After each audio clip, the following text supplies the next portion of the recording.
अस्सलामु अलैकुम। हेलो प्यारे दोस्तों, कैसे हैं आप? आइए आपको मिलाते हैं जंगल के सबसे मजेदार, शरारती और प्यारे किरदार से। एक गहरे और पुरअसरार जंगल में, जहां दरख्त आसमान से बातें करते थे और जुगनू रात को रोशनी बिखेरते थे, वहीं माँ रीछ अपने नन्हे से बच्चे के साथ खुशी से रहती थी। ये नन्हा रीछ था छोटो, बहुत ही शरारती और हद से ज्यादा प्यारा। गोल मटोल, चमकती आंखों वाला और इतना शरारती कि जंगल के सब जानवर कहते, अरे आज फिर छोटो कोई नया कारनामा करेगा। और वो हर नई चीज को देखकर खुश हो जाने वाला रीछ था। छोटो कभी तितलियों के पीछे भागता, कभी दरख्तों पर चढ़ जाता और कभी जंगल के जानवरों को तंग करता, और कभी शहद की मक्खियों से दोस्ती करने की कोशिश करता। माँ रीछ बस मुस्कुराकर उसे देखती रहती। एक दिन माँ रीछ ने प्यार मगर सख्त लहजे में कहा, छोटू बेटा, जंगल में एक पुराना शिकारी है। जंगल में एक जादुई शहद का जाल है। जो भी इस शहद के लालच में आता है वो वापस नहीं लौटता। छोटो चूक गया।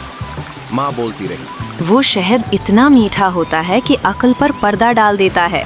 छोटो हंसते हुए बोला, अम्मी, ये तो डरावनी कहानियाँ हैं। अम्मी, मैं बहुत होशियार हूँ, मुझे पकड़ने के लिए कोई जाल बना ही नहीं। माँ ने प्यार से सर पर हाथ रखा, लेकिन दिल बेचैन था। अगले दिन छोटो अकेला जंगल में घूमने लगा। अचानक हवा में शहद की मीठी खुशबू फैल गई। वो न चाहते हुए भी उस खुशबू की जानिब खींचा चला गया।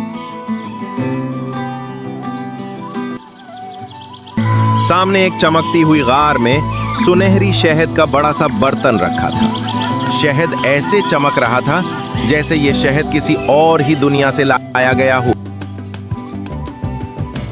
उससे रोशनी निकल रही थी, बुलबुले उड़ रहे थे और शहद जैसे बोल रहा हो, छोटो आओ ना, मुझे जी भर के खाओ ना। वाह! छोटो खुशी से चीखा। ये तो सबसे मजेदार शहद है। वो शहद खाने लगा और रुकता ही न था। अचानक जमीन हिलने लगी, चमकती हुई रस्सियां नमूदार हुईं और छोटो को जाल में जकड़ लिया और छोटो घबरा कर चीखा, अम्मी, मदद करो।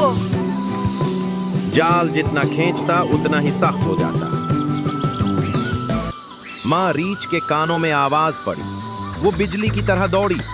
सामने जादुई जाल था, आंखों में आंसू, दिल में खौफ। मगर माँ की ताकत सबसे बड़ी थी। उसने पूरी ताकत लगाकर जादुई जाल खींचा और आखिरकार जाल टूट गया।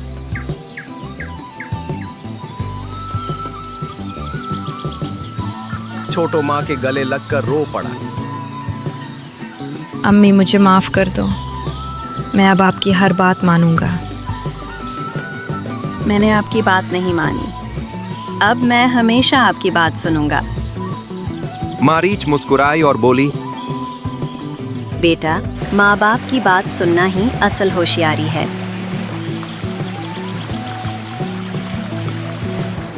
छोटो के आने से जंगल फिर से रोशन हो गया। परिंदे चहकने लगे और हर कोई खुश हो गया।